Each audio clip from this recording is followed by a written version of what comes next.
circle the dog. We put in work. Let's go in there with a bunch of crazy dogs.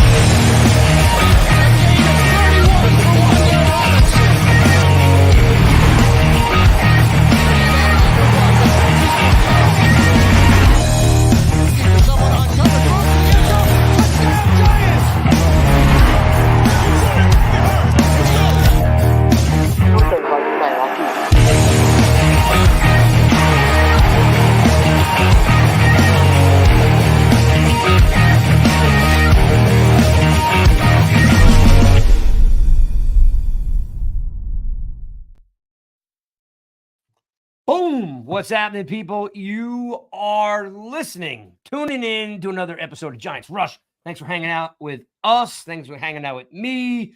Because we're here 52 weeks a year talking Giants football. Always plenty to talk about. We got a schedule release. We got Slayton trying to get an extension. We got some updates on who's going to be the CB2. We've got two players, of course, shooting out for that slot role. We got a whole bracket. If you guys haven't checked out Giants.com yet, there is a huge bracket there. We're kind of basically kicking off the 100th year of Giants football. Really super cool organization to be tapped into. They're rolling out basically March Madness for the best plays in Giants history. So if you have not checked that out, go to Giants.com. Each week you get to vote for there's 24 videos. Head to head, you get to vote for 12, I think it is, and then they move on. So you get to vote for the best, not players, you get to vote for the best plays in Giants history over those 100 years. Pretty cool. And then, of course, we talk about the schedule if you want. Like, I think it's a snooze fest, but I might be in the minority. Let's bring in the boys. And again, see you guys piling in the room. Thanks for hanging out with us every Monday, 8 o'clock. We are here talking Giants football.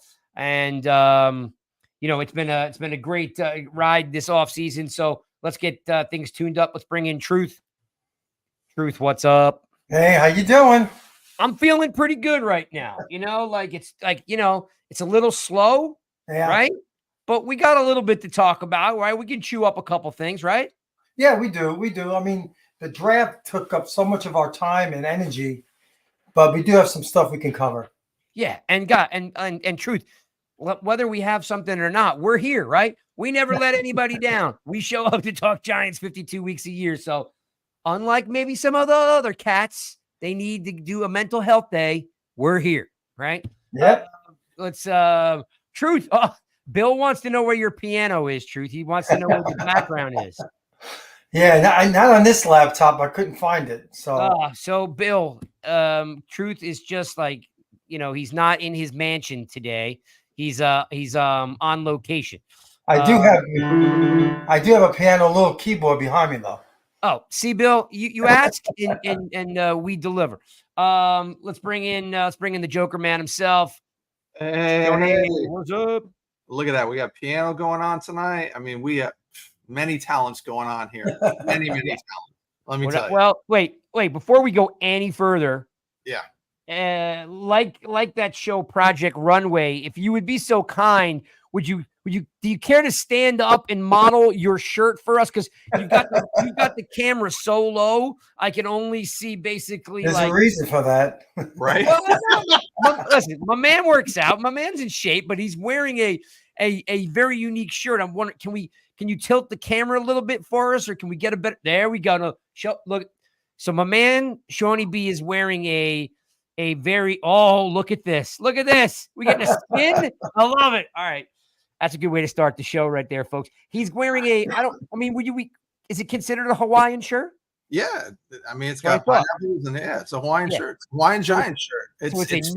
Where'd you get it? It was a gift from Ma and Pop. So they went somewhere, they got it for me. Pound it out for Mr. and Mrs. B for hooking that up, because that is a pretty cool shirt. Makes me feel very summery, right? Like on the deck, having a drink somewhere, looking over an ocean or something. That I like it. I like it a lot. Got to be festive. Yes. Speaking of festive, let's talk about let's start off with the easy stuff, right? The easy stuff is you and I, we were just talking about it. It's the 100th year for Giants football, right?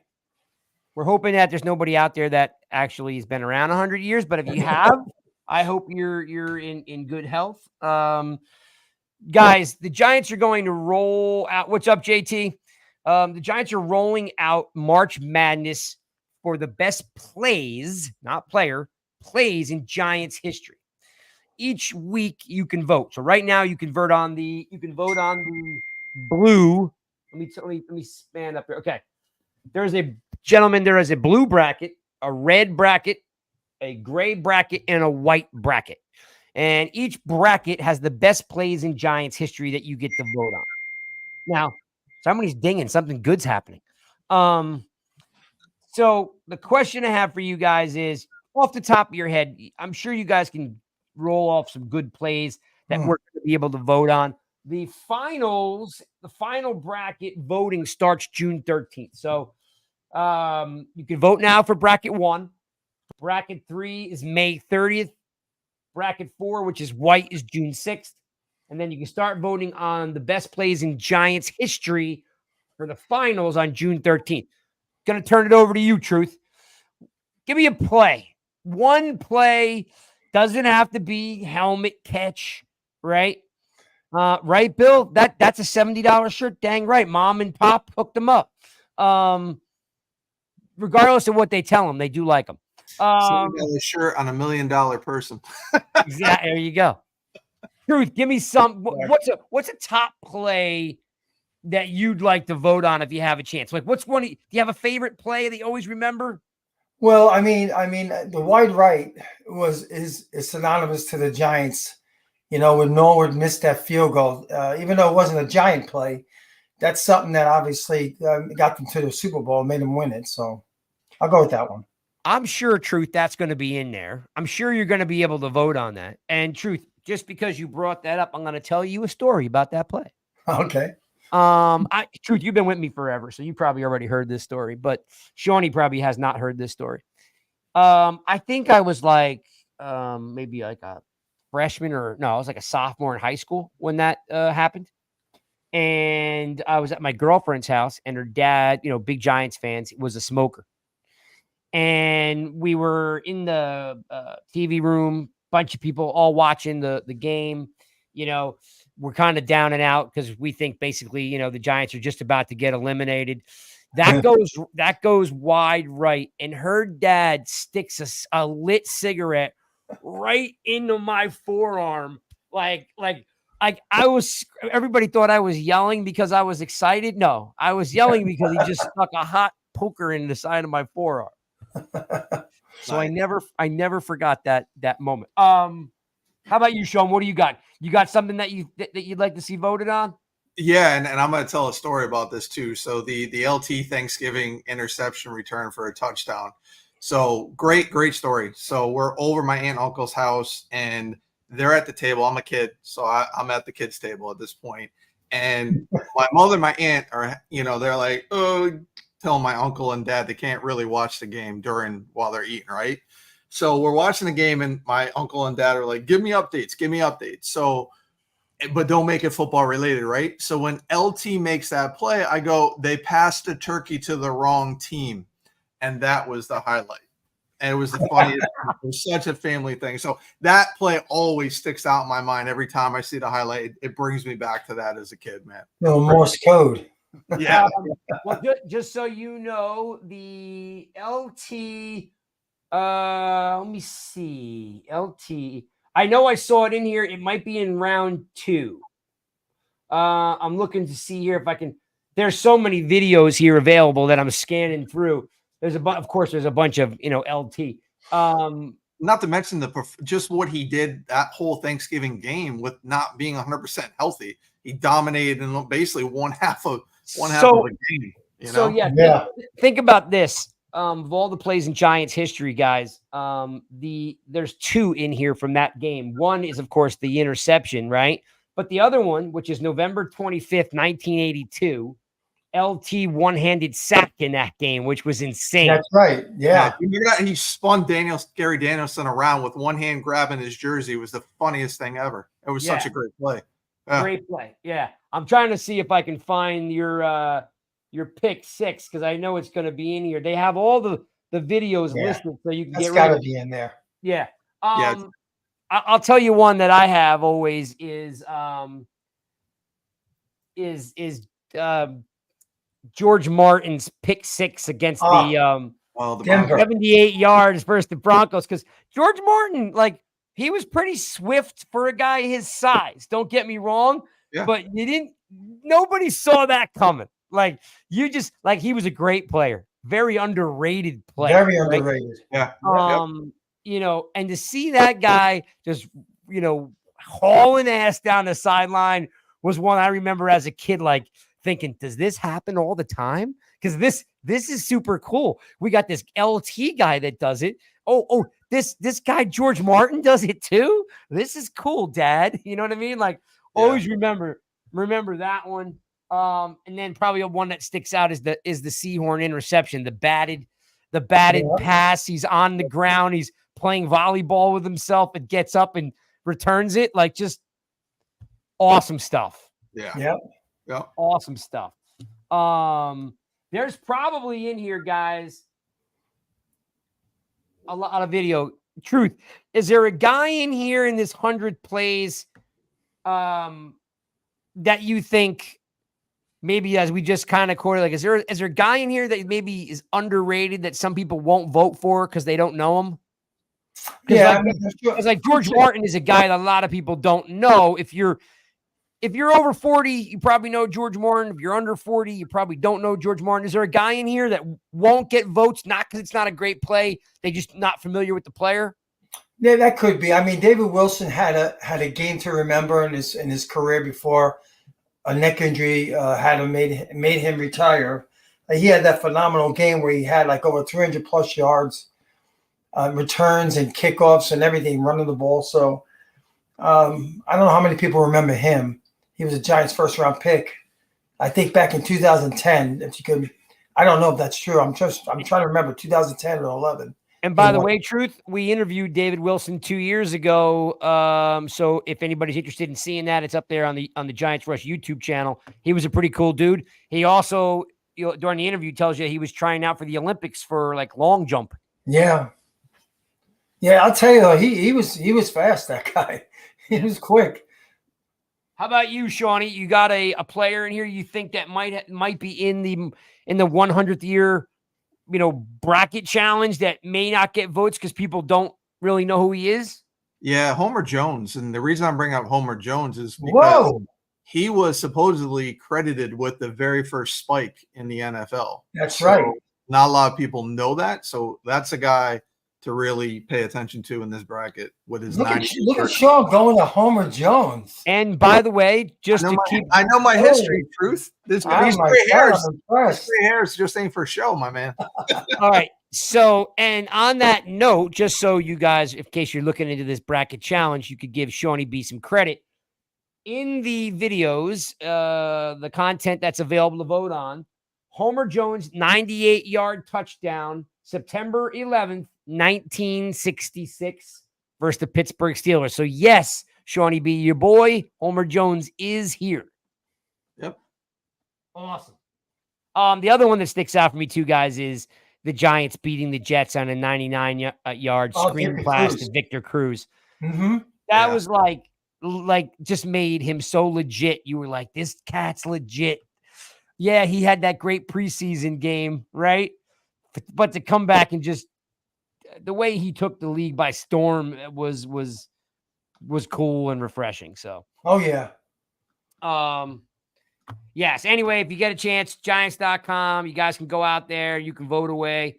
Hey, Juan. Hey, JT. See you guys, Bill. See you guys all piling in the room. So, yeah, Giants.com. You can vote for the next couple of weeks. It is called New York Giants 100 Seasons Greatest Plays. And you guys can vote it basically every week. There's another 24 videos up there for you to vote on. So definitely check that out, which I think someone in the Giants media department put a lot of hours into. So, support what they do. Only one Shockey video in this clip, but it's a banger. Bill, I can guess which one it is, I'm sure. Yeah, here's the thing about Shockey, right? I was a huge Shockey fan, right? People don't even realize the guy was 6'5", might even been almost 6'6", really tall. At the time, I know Iowa right now is tight end U, but back in the day, in the 90s, Miami was tight end U, and Shockey was a beast.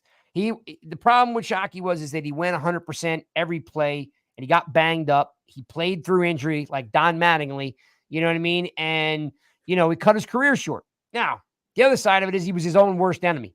He was always cranking on the press. He didn't want to work out with the Giants. He wanted to work out in Miami. Still one of my favorite players, though. And the love-hate I have with Shockey, Bill, is he dropped the easy pass all the time. But then you'd throw him the hard, crazy pass, and he made all those difficult pass catches, and then yak. Like he was he averaged, between, 800 and 900 yards every year, but it was in a running basically, right? It was like running. They didn't throw the ball 40 times a game like they do now. So if Shockey was in the NFL right now, he'd be better than Kelsey. He was phenomenal. Absolutely phenomenal. By the way, the Rangers just scored a goal.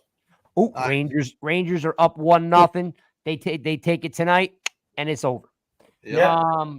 Shockey was another guy with a big personality that, for whatever reason, there was a lot of people didn't like that big personality. Which, if you're in New York, you got to have at least one big personality guy on the team, and he gets he doesn't get enough love, in my opinion. He was one of my favorites too. I had his jersey.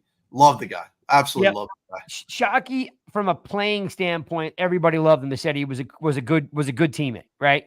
Yep. The issue with Shockey was in the huddle. He used to intimidate the hell out of Eli Manning because he just wanted the ball. Throw me the ball. Throw me the ball. You know what I mean? And for a young rookie kid, Shockey's a lot to handle, right? But Shockey was an awesome player. In fact, I'll have to take a picture of it for you guys. My dad used to just think he was insane. He loved him, right? And I got him an autographed Shockey helmet for Christmas, whatever it was, 15 years ago. He still has it in the den, or whatever you want to call it, the rec room, whatever, with all it's got autographed Sims that I got him in there, but he's got an autographed Shockey helmet. It's pretty cool. That's awesome. Yeah. Guys, those are the easy ones. Let's talk about, you guys want to talk about CB2? Yeah, absolutely. We know what's about to happen here, Craig. When we start talking about this, we already know what's going to happen, my man. Yeah, somebody's gonna like break a leg because they're malnutritioned and they're so skinny that they might trip over their own shoelaces and break an ankle. But that's okay. Craig doesn't like short guys or skinny guys at all. None of them. Cor'Dell Flott. It's a man's game. It's a man's game.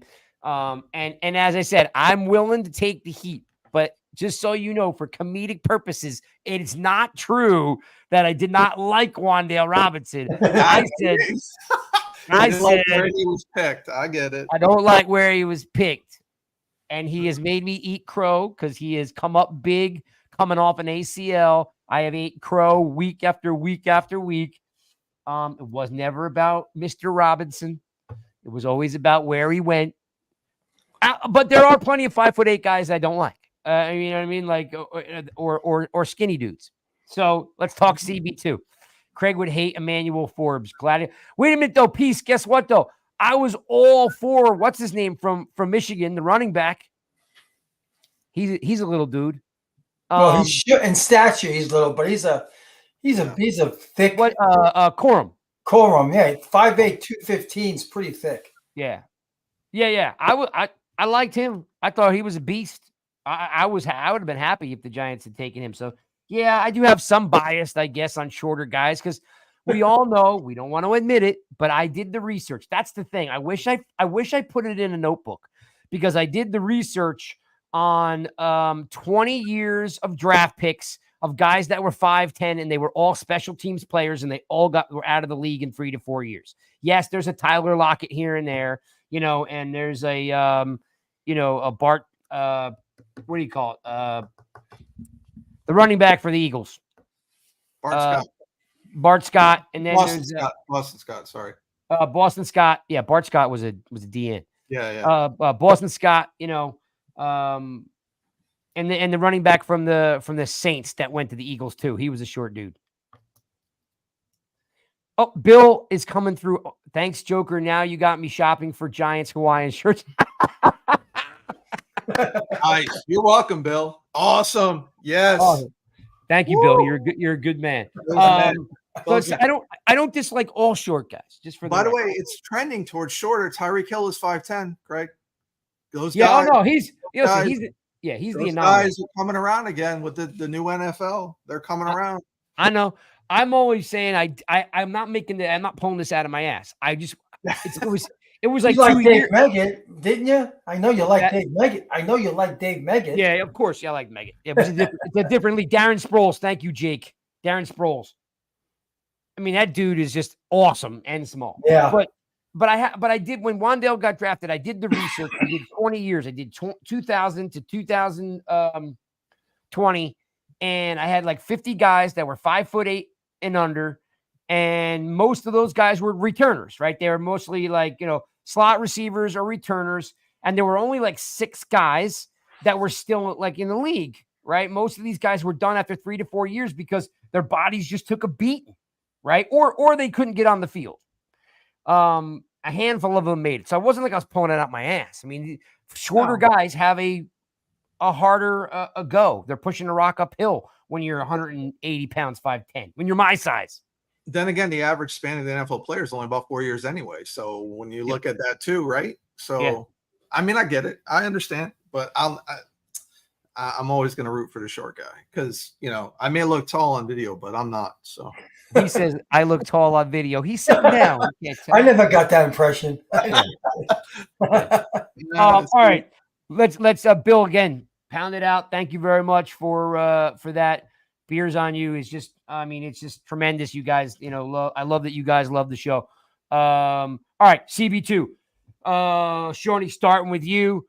Yeah. All kidding aside, it looks like it's going to be Flott's, opportunity, at least out of the gate. You never know what happens during camp. You never know if he can't do it. What's your opinion on Flott being CB2?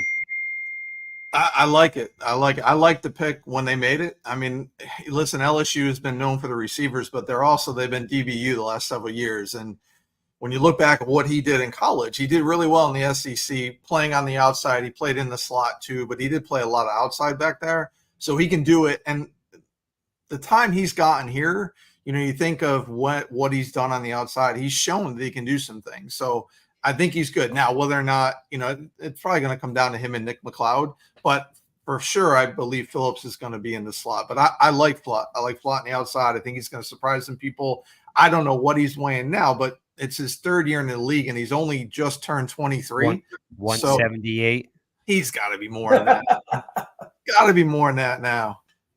Got to be. But again, 181. He's 185. We'll take it. If he's up in that range, there you go.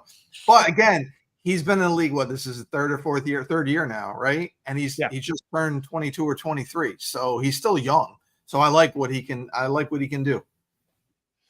And I think, just to back up, I think in Bowen's defense, cornerbacks are going to have more help than what they did in Wink's defense, because you look at the corners Bowen had in Tennessee, they weren't shutdown corners. They weren't great corners. He does a lot of 3 safety look. He does a lot of cover 2, cover 4. So CB2, while it is a weakness, it may not get exposed because of the style of defense that Bowen plays. And what he's referring to, in case you're not up on, is Bowen likes to rush the passer. He's going to get after it so the cornerbacks don't have to handle 5-6 seconds of coverage where Wink was that guy, right? Wink was like, hey, we're going to live on our corners and we're getting rid of Bradbury because he's his own guy and we're going to run man covers, right? So, and it worked to a degree, but if you look at the body of work out of Wink, you know, the ratings were, you know, 20, 24. I think, you know, like just, they weren't great, right? So Bowen's going to go after the passer, going to rush the passer, getting Burns, you know, unleashing Tibbs, getting, you know, Dexter rolling and so forth. So that makes some sense. And that's cool. I'm rooting for Flott. Don't get me wrong. You know what I mean? I'm rooting for him. I haven't seen a little guy in today's NFL make it. So Truth, talk to me about what you think about Flott, or is it a matter of time before Phillips gets moved over? Like what's your opinion here? Well, right now, I'm not. It's a concern for me, the CB2. It is. They are good athletes. Flock's a good athlete. So is Phillips. I know.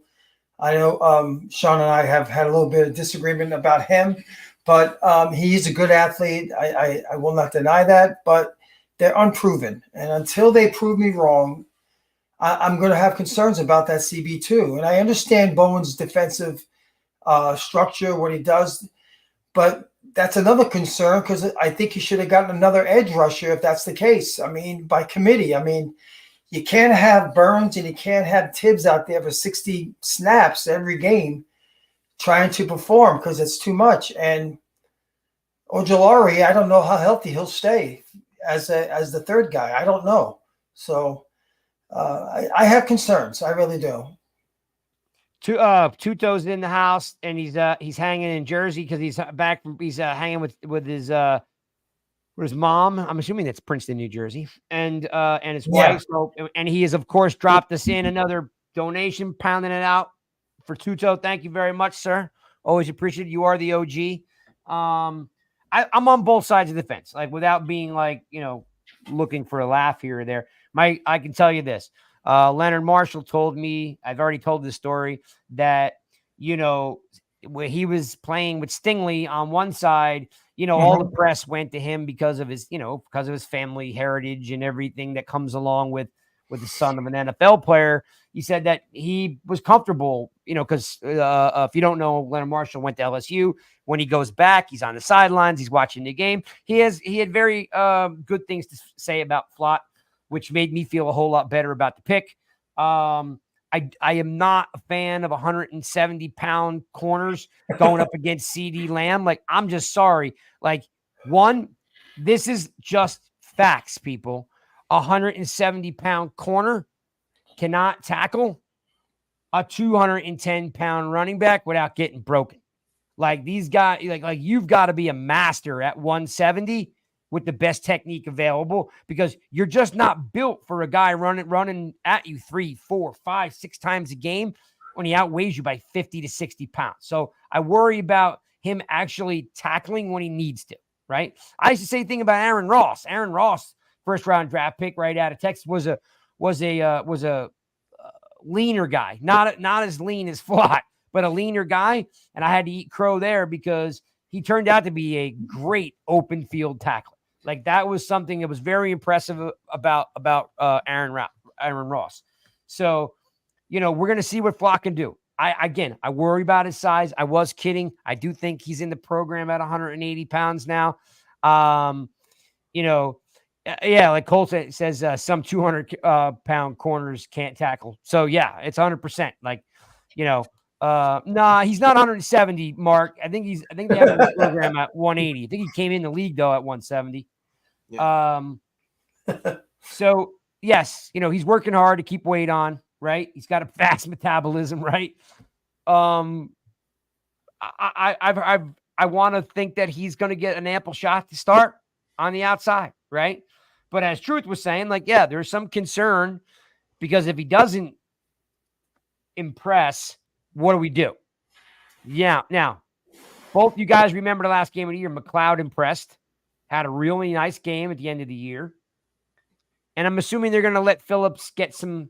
Shawnee, you think Phillips will get some run out on the outside? I'm guessing, right? I mean, they may. It seems like they really want to use him in the slot. And the reason to me they're going to look that way is because you look at a lot of top receivers are playing in the slot.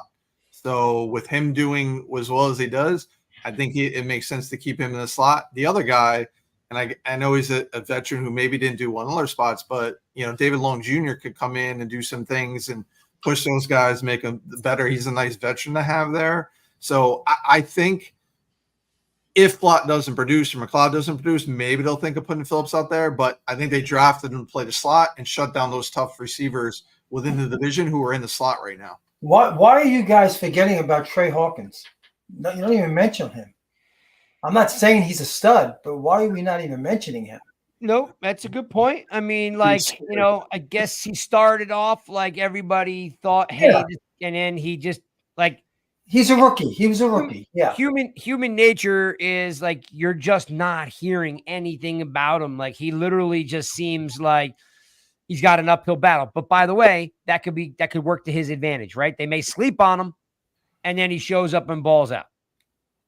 Right. And maybe the new system helps him. Who knows? Because he's not in that press man coverage. So maybe that's something that helps him. But he was scary on the field last year. Like he did well in camp, preseason games, and then he struggled. He did. It was, really, really bad. So maybe he can come in and do something in a new system. Who knows?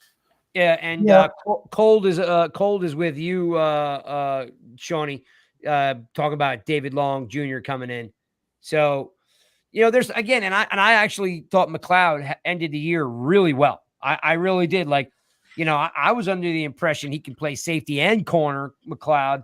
So I thought he had a good year at the end. So between McLeod and Hawkins, they're viable backups. You really will need Flott to step up, right? Like he really is going to have to, play. You know what I mean? Because right now, he, coming in, rotating in the slot, he may be getting, I'll have to look up his snap count, maybe 20 snaps a game. He's going to be in there 60 snaps playing on the outside. All right. So I can only hope he comes in shape, ready to roll. Right. Because I guess we'll see. And Craig, I got a question for you on that topic. So I got in a conversation on Twitter today about somebody feeling that coaches in the NFL don't develop players. And my feeling is this: what I learned about Bowen is he has the ability to develop players. So how much, unlike Wink, I don't think Wink could develop players. He just had players that fit and did whatever. I don't think he developed players per se. How much do you think Bowen can come in and develop these corners like a Flott, like a Phillips and those guys? Like, how much do you think that's going to play a role with what we've seen about him being able to actually take lesser talent and make them good? That's a great question. It'll go a long way. I can tell you that. All right. I guess it's gonna, again, Cole's gonna be calling me the old man again, but I just don't think today's NFL has the time or the patience to develop players. I think they can improve players by letting them do what they do well. I think there are players that get dampened. Like, this guy does this well, so they let him go, right? Like, for example, let's look at McFadden. McFadden, Wink had him dropping in pass coverage, and he improved dramatically, right? But he really doesn't need to do that because you got Simmons to do that, right? Not saying that you can't have McFadden do it, but what does McFadden do well? He shoots gaps, right? He's so quick. He shoots gaps, makes plays in the backfield, right? He went from 56 tackles to 100 tackles, right? Don't ask him to do something that he's just never going to be great at. So I think in the NFL, from a grooming standpoint, I don't think they do. I don't think they make players like they teach them something they didn't know how to do. I think they make what they do better by allowing them to do it, right? Like, you know what? This guy, why doesn't anybody think this guy can play press man? And then he lets him, and then you find out he can do it, right? Like, I think we put players in boxes, right? This guy can only play press. This guy can only play off ball. This guy can only, and then we don't let them do anything else. And we forget that when they were in college, they did it all, right? They played off ball. They played press. They were in the box. And then they get to the pros, and because everybody's specialized, everybody gets put in a box. I think what will happen, and you're more of a Bowen guy than I am, so I'm kind of leaning on your expertise a little bit more. I think Bowen's going to allow them to show what they can do. So I think they'll feel refreshed, right? That hey, the coach is letting me do this, right? I'm not just getting yanked off the field, or I'm not only told I'm just a third down guy. I'm hoping, and that's sort of grooming them, but actually teaching. I don't know how much they teach at the NFL level. Well, I'd be curious to see, because then you look at a coach like Andre Patterson, who has developed D-line, undrafted free agents, what he did with Jordan Riley, Jerome Henderson, right? Like, so maybe it's not Bowen, but the style of defense he plays allows the assistant coaches to develop these players, get them where they need to be, because now the system's different. So, but again, you look at Bowen's track record, all the research you do, like, he didn't have big time stars on that defense minus a few people, right? Like, even his edge rushers weren't big time stars, and they were putting up decent numbers. So Dave has talked about he wants teachers, and so to me that says developing. So I'm just, you know what I'm saying? Like, I'm wondering, maybe that's also where Wink and Dave's clash, because Wink wasn't a teacher. He was, you're going to do what I do, or you're not going to play. Like, I got to get guys, I'm not going to adjust to guys, they're going to adjust to me, type of thing. So I can't take credit for this. I'm going to throw Bill's comment up on here, which is what Pugh was talking to us about when we interviewed him, is that when these guys want to develop, they have off-field coaches. Hey, teach me how to do this, right? So, so they're not learning on the job, right? This guy's learning to turn his hips and open up, or this guy's learning to shed tackles. This guy's learning the 3 technique, whatever it is. I think they're honing those skills with their own special coaches on the side, in the off season. Yeah. You know what I mean? Like, because the coach is telling them, hey, be prepared to play in the slot. You know what I mean? Like, so they're going out and they're doing different type of training to learn how to flip your hips left and right. Right? You're not just on the left side, right? Or whatever it may be. So, I don't know. Truth, you want to chime in? What do you think about development at the pro level?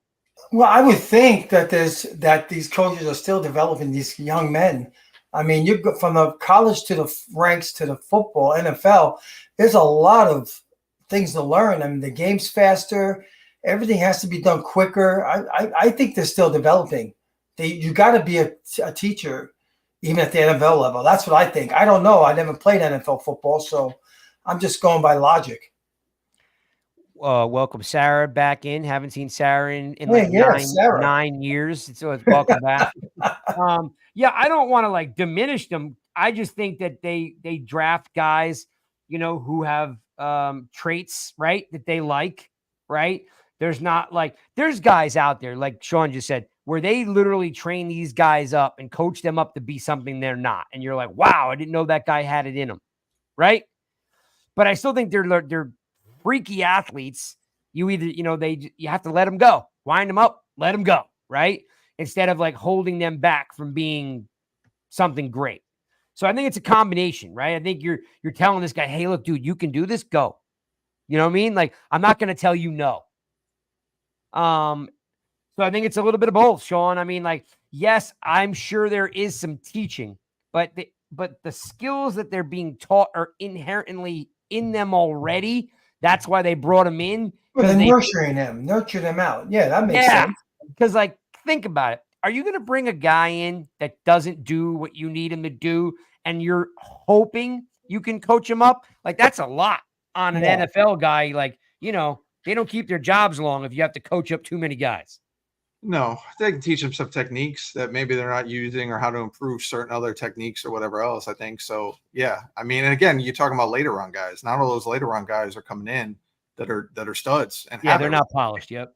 Yeah. So, I mean, I think I agree. I think there's that there. So I'm curious to see what happens with these guys and how it's going to be different, especially on the O-line. I know they go to outside guys, but I mean, again, you look at what Brasillo did in Vegas, and he had a lot of undrafted and lower round draft picks. Like, he's clearly teaching something to get these guys where they need to be. If he's not a teacher, he's at least a motivator, right? And that's what's important. So That's the biggest one I'm going to look on is how he does with the offensive line. That is very critical to me for this season.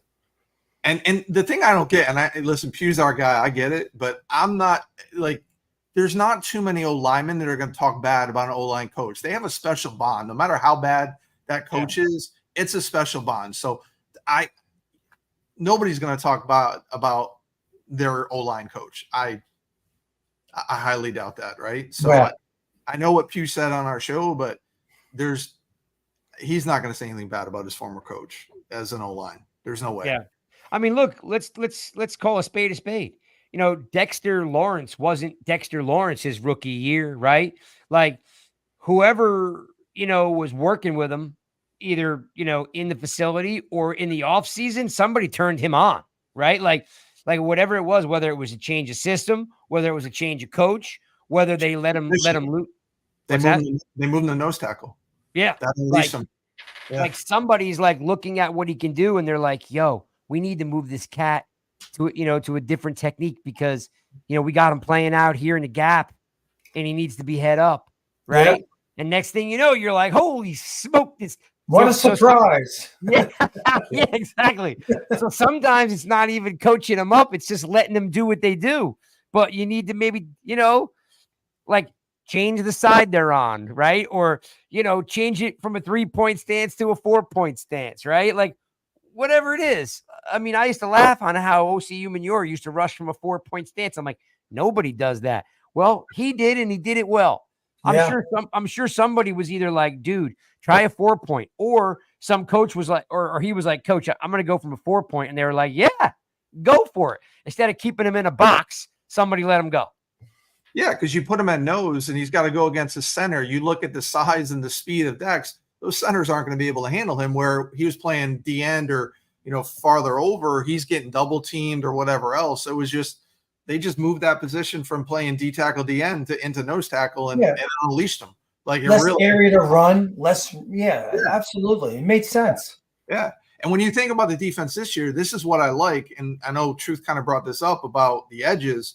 So to me, the plan's going to be, Dex is going to get pressure and he's going to either force the quarterback to one of the edges, right? Or the edges are going to get pressure and they're going to force that quarterback up in the pocket to Dexter. So the plan. I see the vision. I don't know if a lot of people do, but I see the vision when you got Burns and Tibbs on the edge and Dex in the middle. Like there's not a lot of places for that quarterback to go, which again, there was opposite when Aziz wasn't playing. You had Osei and Zimenez getting reps and, you know, there's only so much. So that's the vision I see happening is it's going to be one of those three guys are going to get, you know, it's going to be. Yeah, they can't play 60+ snaps a game though. That's my.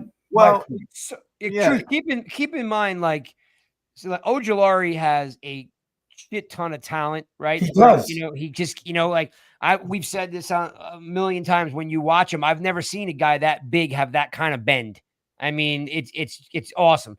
But for whatever reason, he can't stay healthy. But that's okay now that you have Burns. Remember, like, we didn't have Burns. You were sitting around hoping, praying that, you know, you can get 8 sacks out of each guy, 10 sacks out of each guy. And then Ojulari goes down, and then Tibbs is basically, you know, facing, whoa, microphone jump.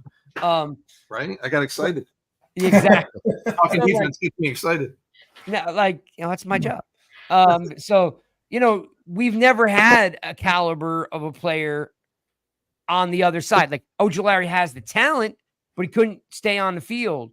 So whatever Ojulari gives you, Truth, is like kind of like when you got Tuck, you know, on one side, you know, and then they had like OC was still there for a while, and then it was Canty, but then they would bring in Tollefson, right? I mean, and it would just be like, hey, you're naming more than 3 guys though right now. I'm just saying that like that he's the third piece. He's had to be the second piece, and he just couldn't stay healthy. That's fair enough. That's fair enough.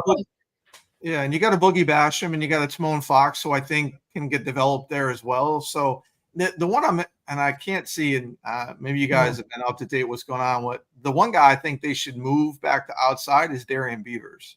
I think he was moved to the inside. I think they should move him to the outside because I think he can be that edge rusher in this new scheme. So I did mention that he should play outside more when he first came up. Yeah. My issue is he hasn't played football in 2 years. Right. He's been injured. I don't, and don't get me wrong, I don't know why. You know, we all had high hopes for him, but when you don't play ball for 2 years, you are literally pushing a rock uphill. If anything, let's talk about Simmons in that role, and somehow, them turning Simmons on, because like they got him for a good cost. He's still young, and I don't know. He's exciting to watch. So like my thought is like, while I'd want Beavers to contribute, he's been away from the game for 2 years. Yeah. I think Simmons should be a hybrid. They should move him all over the place, not just somewhere in the middle of the field. Yeah, agreed. And guess what? I want to see Burns, Tibbs, McFadden, Okereke, Ojulari, and Simmons on the field at the same time. Yeah. You know what I mean? Like I want to see like downhill fast NASCAR type of packages that we used to run, because now we have it. And if Ojulari doesn't come through, truth, that's okay. He's always been the number 2 piece. Now he's the number 3 piece. So we're not hamstrung when he goes down. Knock on wood. We don't want that to happen. I'm just right. Yeah. So yeah. There's a plan in place that, hey, Ojulari's good, but he's not healthy. All right. Lastly, on the cornerback thing, to digress real fast, is don't forget Holmes is still on the team. They brought him back.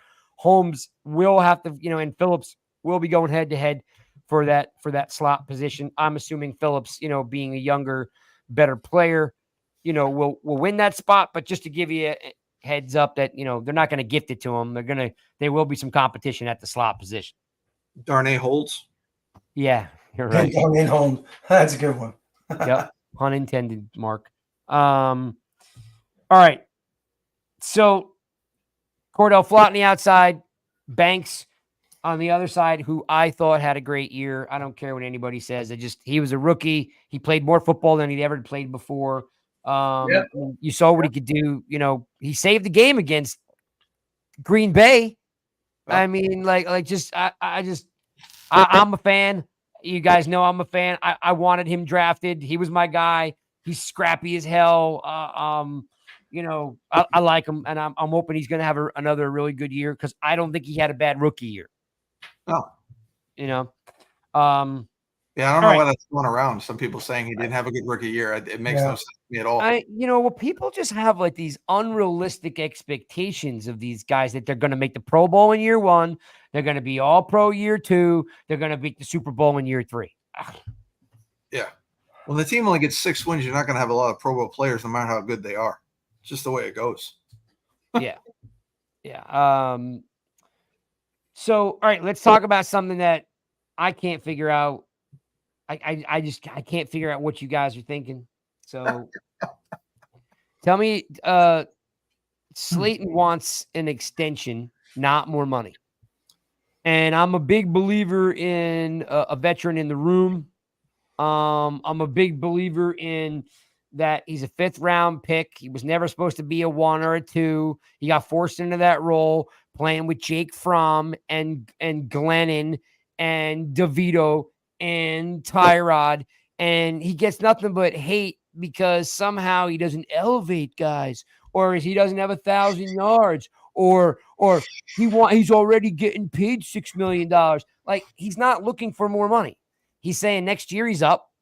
He doesn't want to look for a new job. He does everything that you want him to do. He's a really good veteran presence. He just wants an extension. I don't even know. He might take less money, right? We don't know what he's asking for, but we do know that. We do know that the talk anyway is that it's an extension, right? He's making $6 million or almost $6 million a year. I mean, there's nothing I can find online that says I want $8 million a year. I want to be paid like this guy. All I keep saying is nothing quoted. No. Yeah. No. There's. I mean, that he wants 2 years. He wants 2 more years. Jared Goff just got extended and he got more money. So, I mean, why would you get an extension and get less money? Well, you could defer it over 2 more years. Right? He's getting $6 million. You're really just looking for the stability of a job, not to look for another job. So they can still pay him $6 million. He's just asking, hey, I want 2 more years. Because right now, he's going to become a free agent, and he's not going to get paid $6 million somewhere else. Right. And there's a reason for that. That's just because at that point now he's an older guy and they don't know who he is, right? I'm saying the value is, we need him to help the rookie wide receivers. He does everything right. And there's no reason for me not to give him 2 freaking years. I mean, we pay guys all sorts of crazy money. So I know you guys don't like him, and I know you think he's expendable. So I don't like him. I like him. Go ahead, Truth, run with it. No, I like Slayton, but I understand that football's a business. The last 3 years they drafted wide receivers in the first 3 rounds. The last 3 years, there's a reason for that. Not so they're going to give Slayton an extension. I firmly believe that it's tied in. I firmly believe they believe drafted in the 3rd round. Hadn't shown us anything. Well, only 1 year. Am I right? I mean, it's only 1 year. Give the guy a chance. I mean, it could be some of his own doing with Hyatt, perhaps. I didn't see his practices, but the kid has talent. I know. So maybe he was a veteran presence to help him out. Well, I don't know how much that is, how important that is. I don't know. I don't know if he needs to have that, but he needs to be on the field.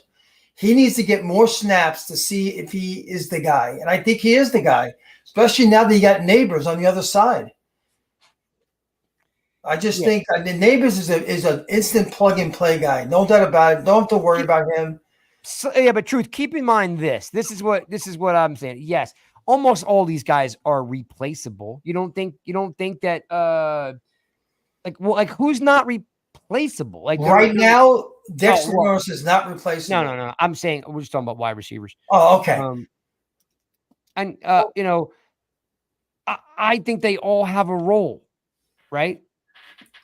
They all have a role. The guy who right now, to me, who has all the receiving yards and who's always dependable, he's never hurt, he's on the field, is getting dismissed.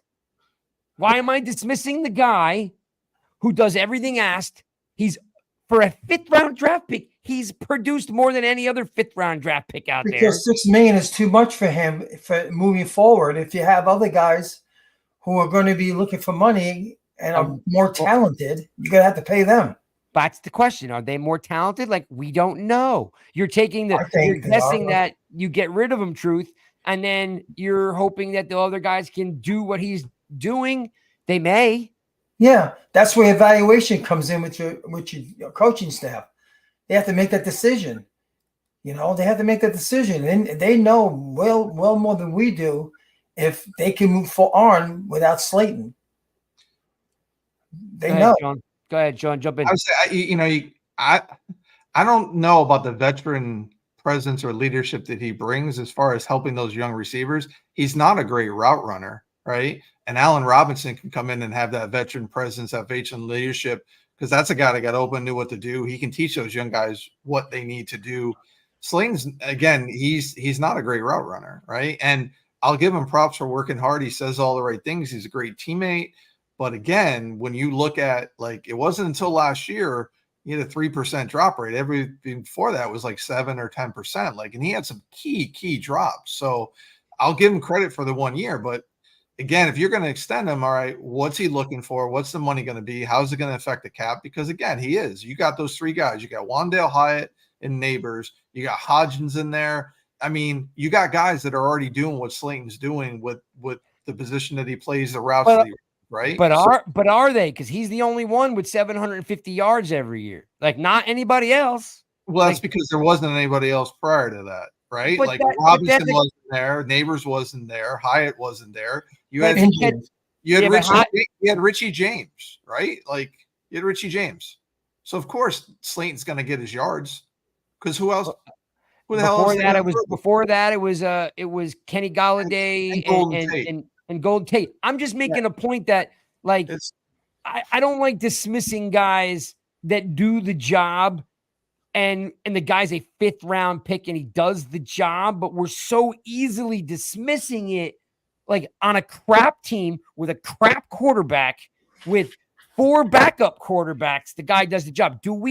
I'm not saying he's a bad route runner. I'm not saying he's a great route runner, but I'm still saying like the guy has played with garbage quarterbacks, a garbage line, and he's got 700 yards plus every year. And I don't know, what's Robinson done the last 4 years? Like he's been on good 3 year teams. last year.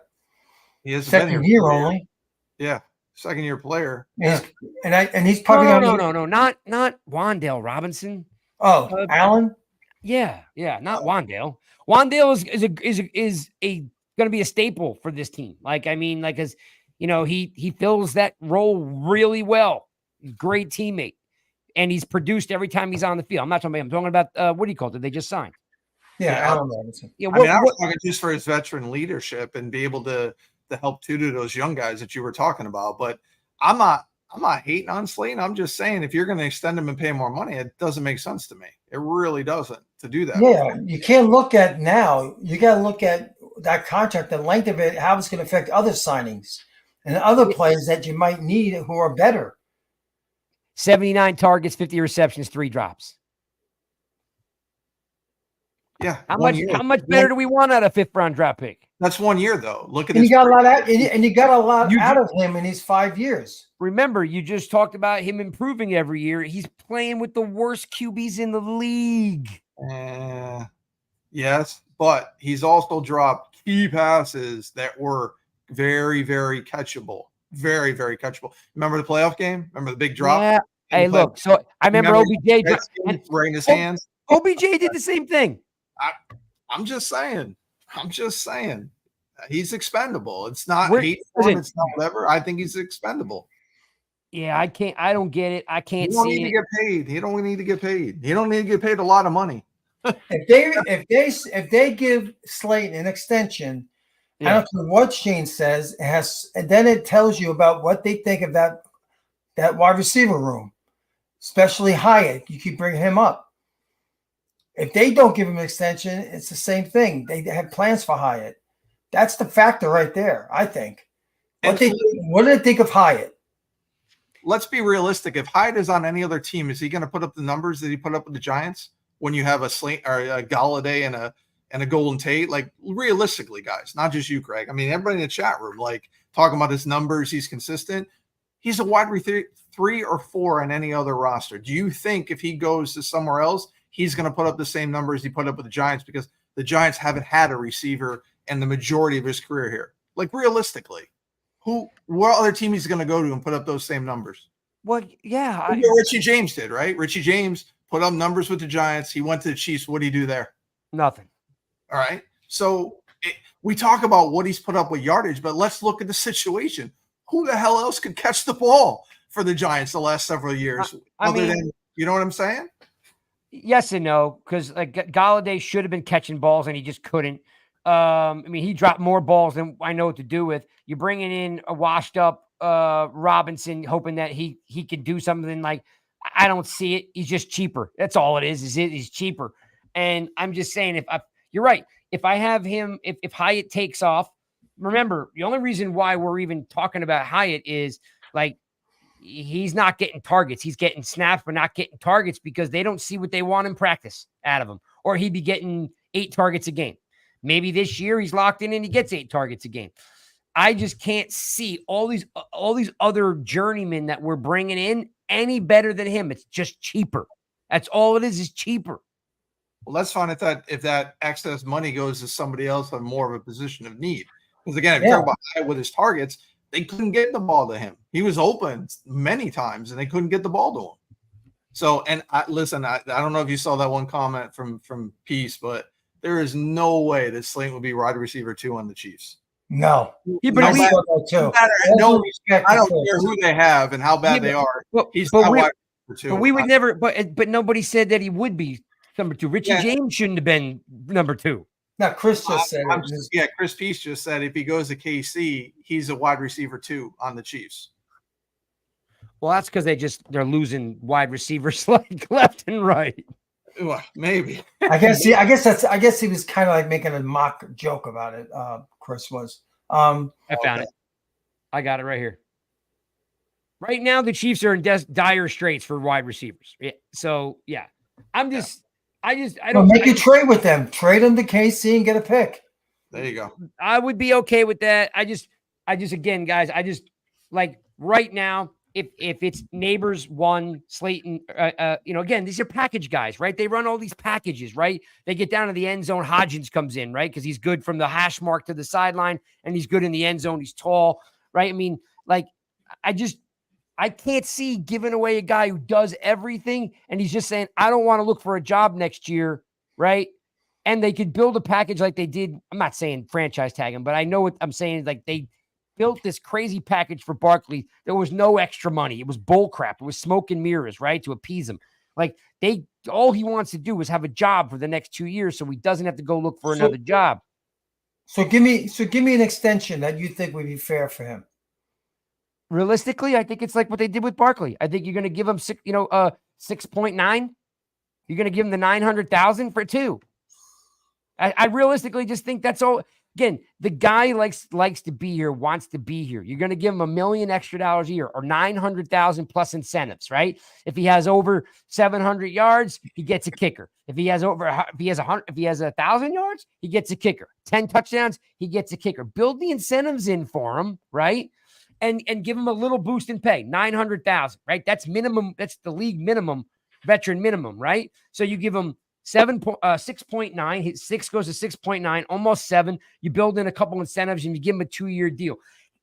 Again, unless he's got an enormous ego, which he's never seemed to have, I think the guy comes in here and he's still your number 3. You're basing that on. So I'm just feeling that you're not a fan of Hyatt, are you? It's not has nothing to do with being a fan of the player. Like, I mean, it has nothing to do with it. Like, Hyatt's got great speed. I don't know why he didn't get more snaps last year. Dropped a bunch of balls. They're not seeing something in practice, or the guy would literally be, catching 8 balls a game. He wasn't catching 8 balls a game. He wasn't targeted 8 times a game because not me. The coaching staff didn't see something. Practice is your game for these guys. Well, I mean, he had 3rd most snaps of the receiving group. Not snaps we're worried about. Yeah, but he's getting playing time. He's getting open. And who on that team last year got 8 targets a game as it was? That's my whole point. But we're going to have a guy that gets. But we're going to have a guy this year that gets it because he's a difference maker, an impact player. Remember, he's the alpha. He's the stud that they've been missing. Hyatt was supposed to go be a late 1st round, early 2nd round pick. He was slipped to the 3rd for a reason. Yeah, because people weren't keen, like he had to work on his route running, which he has worked on. But the guy's got hands. He's a Biletnikoff winner. I mean, that's pretty impressive, right? Like, yeah. And how many balls did he drop? He dropped 4 or 5 balls this past year. And he shined against the elite teams in college too. That's another thing. Yeah. It wasn't a horrible team. It was Alabama. I mean, you're taking this the wrong way. I'm not saying there's anything wrong with the guy. I'm saying that Neighbors is definitely a different type of player, but he's going to step in and get 8 targets a game. Wandale gets 7 targets a game. He's not getting those targets because they only use him for decoy, for speed, for taking the top off the defense. They're not sticking the ball on him for a reason, because they're not seeing in practice they could trust him or they'd be calling his number more often. Here's the thing that I think may change things. If Dayball calls plays, it may be a whole different thing. Because you remember, he didn't start Slayton the first 2 games his first year, right? So maybe his offense, because Kafka has a different theory of how he runs an offense. So if Dayball runs it, you may see Hyatt get more targets. You may see Neighbor get more targets, because that's a whole different style of what Dayball runs and how he calls the offense, right? So that's to me, that's the question mark right there, is who's calling the plays, and that'll dictate who's getting the targets. That I agree with wholeheartedly. Like this could be that Slayton doesn't fit in what they want to do anymore, right? Like that could be a huge reason why they don't want to give him 2 more years. Could be. I think he's going to bend. I don't think they're going to give him an extension. He's going to come to camp, He'll play out this contract until they trade him. Yeah, or go to free agency. Well, that's the rumors out there. There's rumors that he was in talks to be traded to, or he's looking to get traded. He may get traded to the Steelers. And that's coming I from saw that too. from the Steelers side of things, not on the Giants side. So it'll be interesting to see. And again, I know Robinson's not going to replace Slayton, but maybe that Robinson signing has something to do with it. Dude, if Robinson gets snaps, I'm throwing myself off the roof. Look at who he played for the last couple of years, though. When you think about it, yeah, he's older. I get it, but who is his quarterback still? There's no reason to have anyone on the field that needs a wheelchair. No. Oh God. Oh, now we're going with old guys. It was skinny. Oh my God. Old. Look at this. He just has spoken. He just doesn't have the legs no more. Come on, man. All I know is I want Hodgins to get more snaps. I don't know. He's that possession receiver. Oh. I don't know what they did with him last year. It makes zero sense to me. No, you and I would be texting each other during the game like this guy single-handedly brought the team to the playoffs, catching 7 balls a game, and then they forget about him. Yeah, there's a spot for him. Again, he's not the speed guy, so doesn't need to be. Runs great routes. Maybe that's exactly right. Who knows? I agree. It made no sense. We talked about it a number of times. The wide receiver rotation last year made 0 sense. Zero. When you got Neighbors, Hyde, and Robinson, Wandell, that's a lot of speed. It's good to have a guy like Hodges in there. Hang on a second. I'll go. Give me a second. I got people tracking me down back here. All right. Yes, we're running late. Look, I think I want Slayton to get an extension. They don't. They're mean. I'm nice. That's why this is my show. And people like me, they don't like them because they're mean. I'm the nice guy. All right, guys. Look, we will be back next Monday. There'll be some more to talk about because we're going to be voting on this top 100. Hoping that you guys all participate in that. Sean, now you have Bill buying your shirt because he found it on Amazon. So he's now spending $75 on buying your shirt. Wow. Listen, I'm going to wear this shirt every time I'm on. This is the hat and the shirt are now the outfit for Rush, Joker Rush. I love it. All right, guys, I'm going to go pick up my son at the carnival because just in case anybody cares, which I know you guys don't. So my son plays, he's a freshman. He starts on varsity, right? And he is the midi. They're starting attackman, who's an absolute stud. He already has like 50 goals. Took a cheap shot, got knocked unconscious.